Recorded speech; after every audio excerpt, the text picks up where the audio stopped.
ସମୁଦ୍ର ନରନଈକି ପାର ହୋଇ ବାବା ଆମ ଜୁରୁଥାନ ମଠକୁ ପରିତ୍ୟାଗ କରିବେ ଆମେ ଗନ୍ଦିଆ ଗ୍ରାମ ମଠରେ ବାବା ଧନ୍ୟ କରିବା ଗ୍ରାମବାସୀଙ୍କୁ ବହୁତ ବହୁତ ଧନ୍ୟ ଧନ୍ୟ ଧନ୍ୟ ବାବା ସାଧୁ ସନ୍ନ୍ୟାସୀ ମାନଙ୍କୁ ନିମନ୍ତ୍ରଣ କରି ଆତିଥ୍ୟ ପ୍ରଦାନ କରି ଭୋଜି ଭୋଜନ ଦେଇ ଆତ୍ମସନ୍ତୋଷ କରିଥିବାରୁ ସେ ଜଗତ ପିତା ବିଶ୍ୱନିୟନ୍ତା ସୃଷ୍ଟିକର୍ତ୍ତା ଏ ଗ୍ରାମବାସୀ ମାନଙ୍କର ତଥା ଚତୁଃପାର୍ଶ୍ୱରେ ବେଢି ରହିଥିବା ଦୂର ଦୂରାନ୍ତରୁ ଆସିଥିବା ଦର୍ଶକ ମାନଙ୍କର ସମସ୍ତଙ୍କର ମଙ୍ଗଳ ବିଧାନ କରନ୍ତୁ।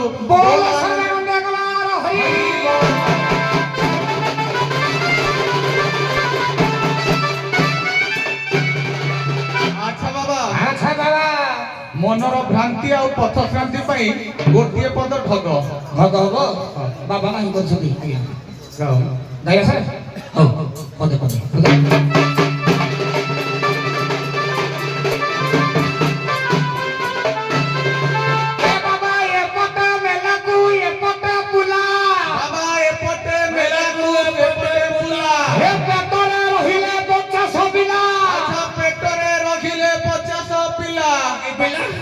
बाबा पूरा गंडगोल हबो के तांक ठेला पेला जदी तांक भितरे हेले ठेला पेला हे बाबा जी बाहरिला सिए बोला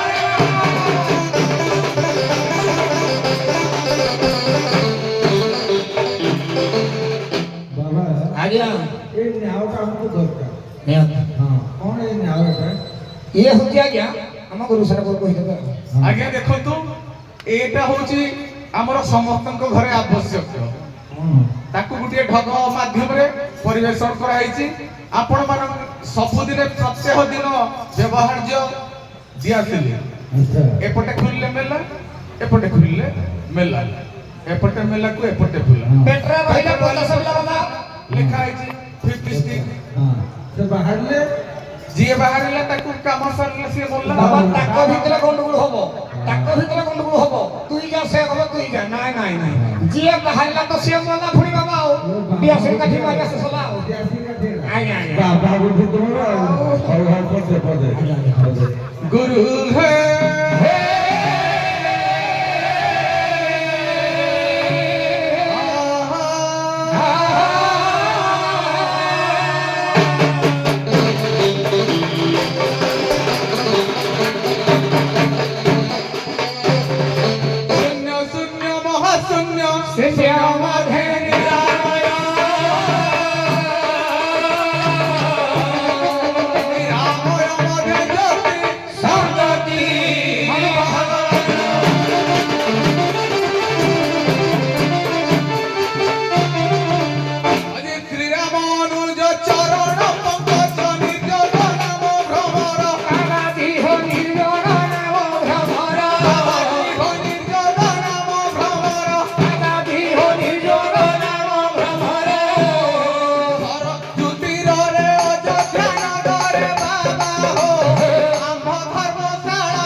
ଆଜି ଆମର ବିଉର ମଠକୁ ତ୍ୟାଗ କରି କମଙ୍ଗରା ନଦୀ ପାର ହେଇ ବାବା ଆଜି ଏଇ ଆମର ଗଣ୍ଡିଆ ଗାଁରେ ପହଞ୍ଚି ଯାଇଥିଲି। ପହଞ୍ଚି ଯାଇଛନ୍ତି ବାବା। ଧନ୍ୟ ଏ ଗ୍ରାମବାସୀ କହିଲେ ନ ସରେ ଯୋଉ ଖାଦ୍ୟ ବାବା ହଁ ବାବା ଏ ଗ୍ରାମବାସୀ କି ଭଗବାନ ମଙ୍ଗଳ କରିଥାନ୍ତୁ। ଆମର ବିଚାରପତି ମହାଶୟଙ୍କୁ ଏଇଭଳି ମଞ୍ଚ ଆସନରେ ଆମେ ଦେଖୁଥାଉ। ବୋଲାନନ୍ଦେ କୁମାର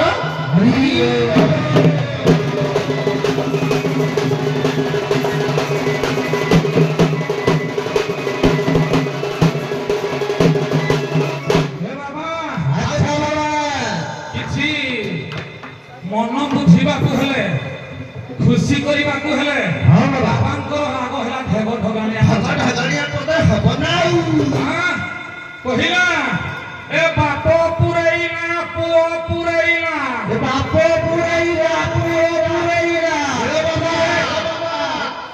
ଏଟା ହେଲା ଗଣ୍ଡିଆ ଗାଁ। ହଁ ବାବା ପିଠ ଗନ୍ଧି ଯିବ କଣ ପାଇଁ ଖଣ୍ଡ କହୁଛ ନା ନା ପଇସା ସୂଚନା ନେବ ଦେବେ। ପଇସା ନେବ ଢେଗ କହିବ ତା ଉତ୍ତର କହିବ ବାବା ଏ ବାପ ବାପ ପୁରେଇଲା ପୁଅ ପୁରେଇଲା ବାପ ପୁରେଇଲା ପୁଅ ପୁରେଇଲା ପୁରେଇଲା ଗାଁ ବାଲା ପୁରେଇଲେ ଗାଁ ବାଲା ଯିଏ ନ ପୁରେଇଲା ରୋଗ ତାକୁ ହେଲା ଜମଡୁରି ଟାଣି ନେଲା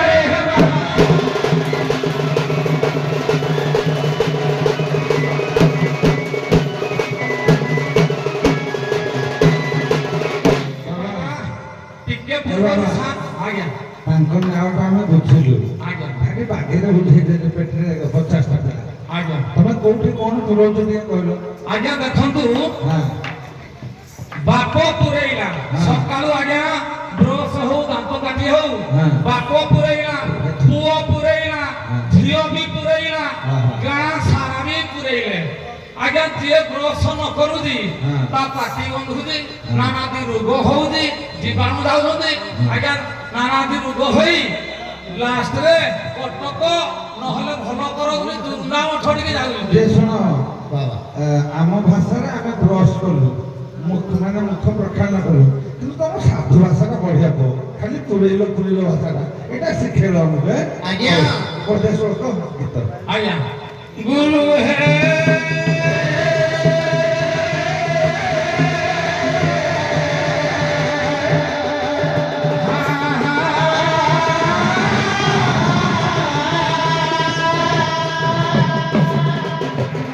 गुरु ब्रह्मा गुरु विष्णु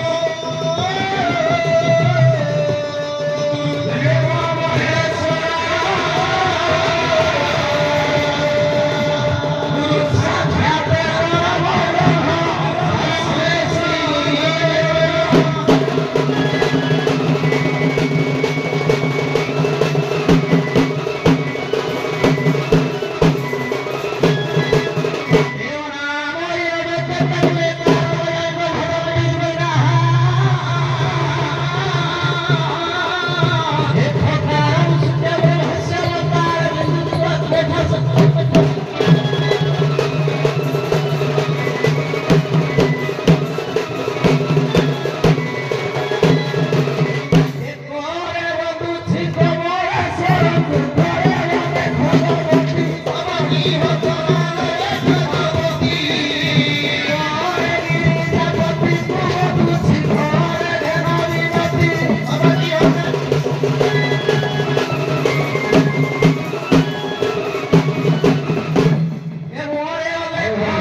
ସାଧୁମାନଙ୍କୁ ଦର୍ଶନ କରୁ ପୁଣ୍ୟ ଆମର ବହେ ପୁଣ୍ୟ ହବ ଆମର ଧନ୍ୟବାଦ ଯେ ସାଧୁଙ୍କ ନ୍ୟାୟରେ ଟିକେ ଯିବା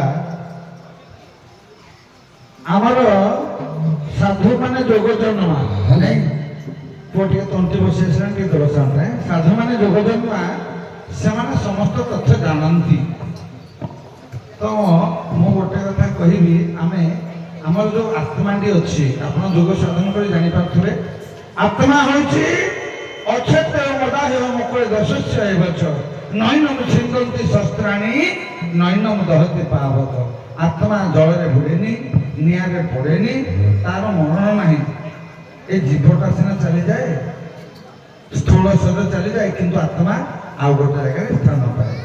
କହିବା କଥା ଏ ଆତ୍ମାଟା ମଣିଷ ଶରୀର ଭିତରେ ଅଛି। ମଣିଷ ଜୀବନ ଯୋଉ ଚାରିଟା ଅବସ୍ଥା ନାଇଁ, ଜାଗ୍ରତ, ସୁଷୁପ୍ତି, ତୁରୀୟ, ଏଭଳି ଚାରିଟା ଅବସ୍ଥାରେ ଆତ୍ମାଟାର ନାଁ ସବୁ ବଦଳିଯାଏ। ଆଉ ଶରୀର ଭିତରେ ଆତ୍ମା ଚେଞ୍ଜ ହୁଏ। ଯେତେବେଳେ ମଣିଷ ଜାଗ୍ରତ ଥାଏ, ସେ ଆତ୍ମାଟି ନେତ୍ରରେ ଥାଏ, ତା ନାଁଟି ଥାଏ ପ୍ରାଜ୍ଞ। ସେଇଭଳି ସୁଷୁପ୍ତି ଅବସ୍ଥାରେ, ତୁରୀୟ ଅବସ୍ଥାରେ ଆତ୍ମା କୋଉଠି ଥାଏ, ତା ନାଁ କ'ଣ? ବୁଝୁଛି ସ୍ପଷ୍ଟ? ଜୀବନ ଚାରି ଅବସ୍ଥା: ଜାଗ୍ରତ, ସୁଷୁପ୍ତି, ତୁରୀୟ, ସ୍ୱପ୍ନ। এই চারি অবস্থাରେ আত্মা କେତେବେଳେ କୋଉ ଅବସ୍ଥାରେ କୋଉଠି ଥାଏ। ମୁଁ ଗୋଟିଏ କହିଲି, ଜାଗ୍ରତ ଥିଲାବେଳେ ଆତ୍ମା ନେତ୍ରକୁ ପଳେଇ ଆସିବ, ତା ନାଁଟା ହେବ ପ୍ରାଜ୍ଞ। ସେମିତି ସୁଷୁପ୍ତିଟା କହିଲେ ଆପଣ, ଜୀବ ଆତ୍ମା ଯେତେବେଳେ ସୁଷୁପ୍ତିରେ ଥିବ, ନାଇଁ, ଜୀବ ଯେତେବେଳେ ସୁଷୁପ୍ତି ଅବସ୍ଥାରେ ଥିବ, ଆତ୍ମାଟା କୋଉଠି ଥିବ ସେତେବେଳେ? ଆଜ୍ଞା, ଜୀବ ଯେତେବେଳେ ସୁଷୁପ୍ତି ଅବସ୍ଥାରେ ଥିବ, ସେତେବେଳେ ଅନାହତ ଚକ୍ରରେ ଆତ୍ମାଟା ଥିବ। ତମେ ବାବା ଆଜ୍ଞା ଅନାହତ ଚକ୍ର ମାନେ ହୃଦ ଚକ୍ର ଆଜ୍ଞା ଖେଳ ଆଜ୍ଞା ସ୍ୱାଦିଷ୍ଟ ଥାଏ ସେତେବେଳେ। ହଉ, ସେତେବେଳେ ତା ନାଁଟା କ'ଣ? ନାଁଟା କହିଲ।